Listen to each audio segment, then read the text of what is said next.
My name's Jane and I spin with dog fur. I am the crazy dog lady and I'm happy, you know. I owned 2 Samoyeds and I knew that you could use their fur to make yarn with. So I bought a wheel off eBay, no idea what I was doing, and then went onto YouTube and watched a lot of videos. Dog fur is quite difficult to spin compared to sheep's wool.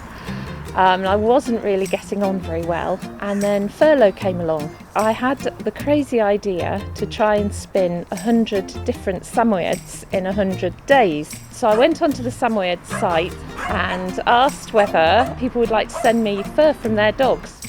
I had an absolutely crazy response from all over the world. All these parcels started arriving at my door from Canada, Australia, America, Finland, Italy, Qatar, Hungary, and Hong Kong was one in particular. And then I realised I hadn't really thought the idea through very well, and I had to process, store, wash, card, everything that needed to be done before I even started spinning.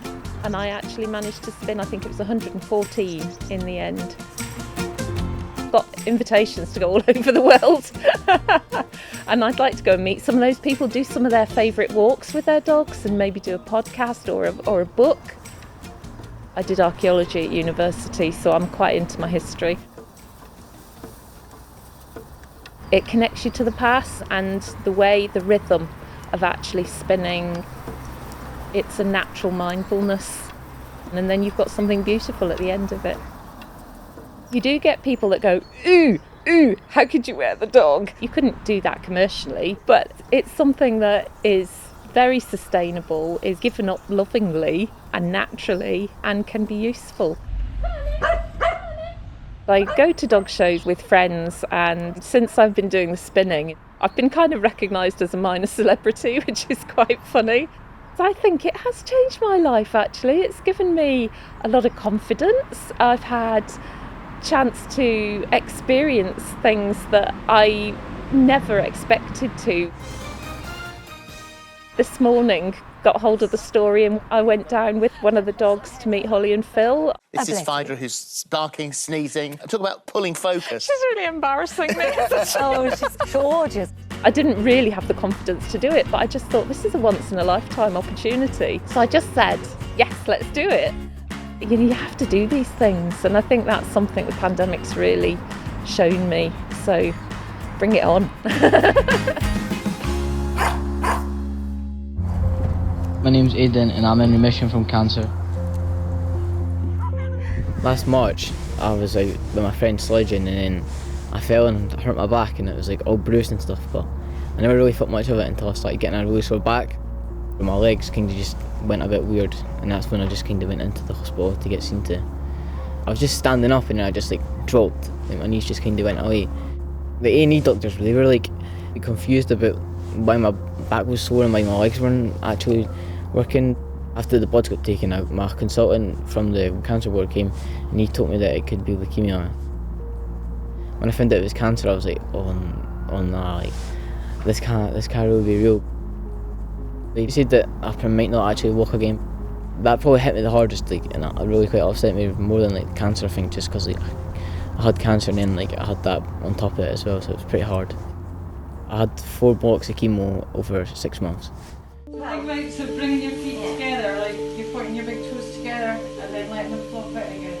Rehab was hard at times, but it was really good, and I actually enjoyed it because it took up quite a lot of my time in the hospital.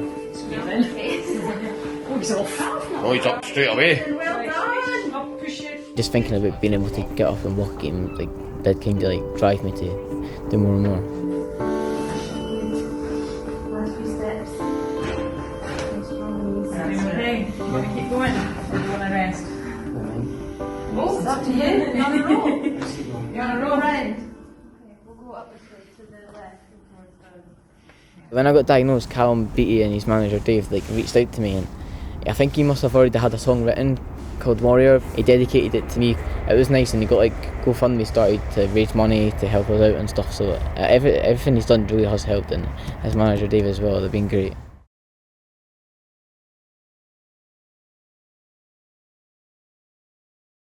Makes me quite sad to listen to, but at the same time, it's like makes me appreciate like everything that I've got now. I think the way Aidan handled it sort of made our life a wee bit easier. Telling the kids that their brother had cancer, the worst thing ever.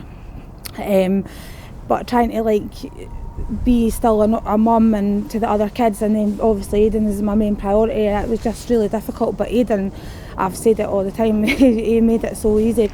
We're so proud of him.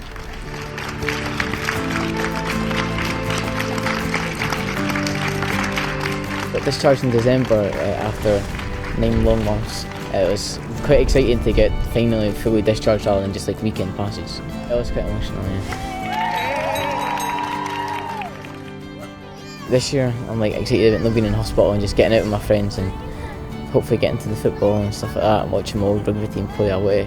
I like to just get up and play with my wee brother and like just like make food and stuff, like because I couldn't do that in the hospital because I was always in bed, but it's nice just to like make the most of the stuff that I have now.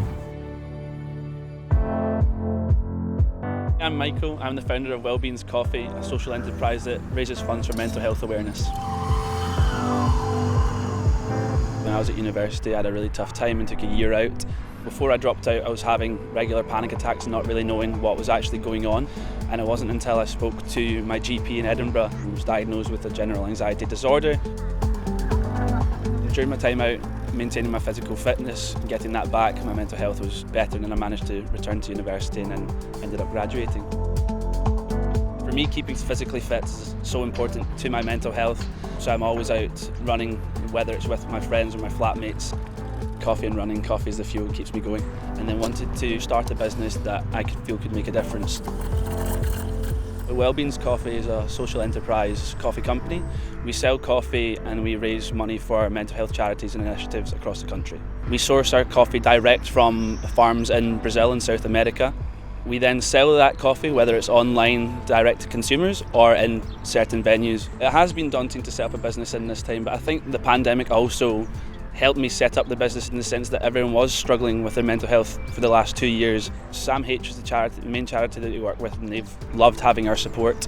And then the feedback from other people is that it's nice to see that we're using a vehicle that's something so simple as coffee that can make a difference, especially for guys. I think that's a big thing, being able to talk about mental health, and obviously when we start to talk, it definitely helps and benefits a lot of people. Happy Wednesday. Today it's another episode of Wellbeings Wednesdays. On our social media, we do a weekly Wellbeings Wednesday where we get people from different walks of life, whether they're a personal trainer, whether they've had their own experience with mental health, to come on and have a conversation with me on a live chat.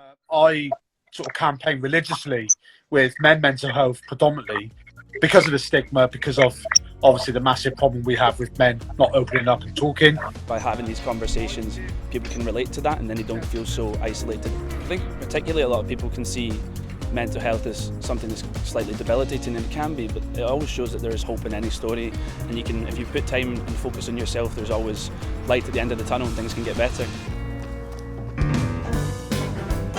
My name's Gary Meikle, and this year I'll be taking my comedy show around the world. There's a guy taking a photo of his son stood next to the waxwork model of Michael Jackson, and without missing a beat, my Ainsley, right, just goes like this. Watch yourself, wee man. I first became interested in becoming a comedian when other people told me in my mid-30s that I was funny. I'd done debt collection for 9 years, but because I'm only 5'8" and I smile too much, they wouldn't let me out of the office. So I started kind of writing just like jokes and stuff. First night, I'd done 5 minutes at a kind of local open mic night. I got 1 laugh, but that was enough for me to be like, oh my God, I'm really good at this. I went full-time about 4 years ago. I had a viral video about my daughter's eyebrows, and that just kind of changed things for me overnight. Never once in the history of man has one man said to another man, "Oh mate, check out the eyebrows on her." My audience started to grow kind of worldwide, and that then allowed me to start doing my own shows. My family's a massive inspiration for me. I became a dad very young.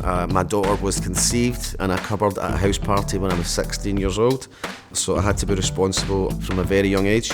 I was then made a granddad when I was 38. So yeah, I've done it all kind of quite young, but I like it like that because there's less of an age gap where I've actually got more in common. I said, Ainsley, if I asked you how many men you've slept with, I wouldn't expect you to tell me the answer. Whilst blowing her nails, she went, 4. Get to your room! When COVID hit, it was tough, just like it was for everyone.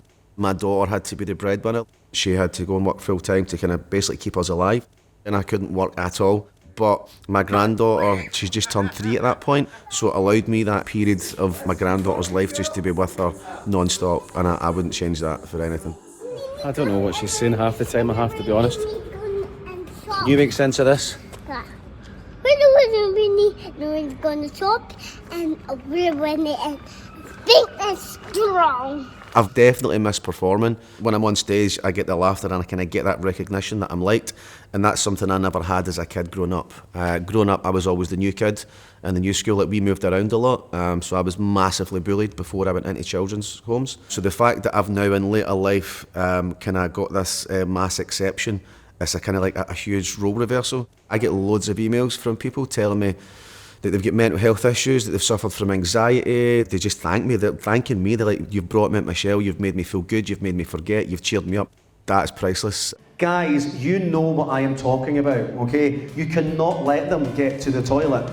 So Gracie tries to come around this side, and I go, na na na na na na na na na na na na. So she's now standing behind me thinking, he's got a biscuit. This year we're filming a DVD. I'm doing the Glasgow Rail Concert Hall.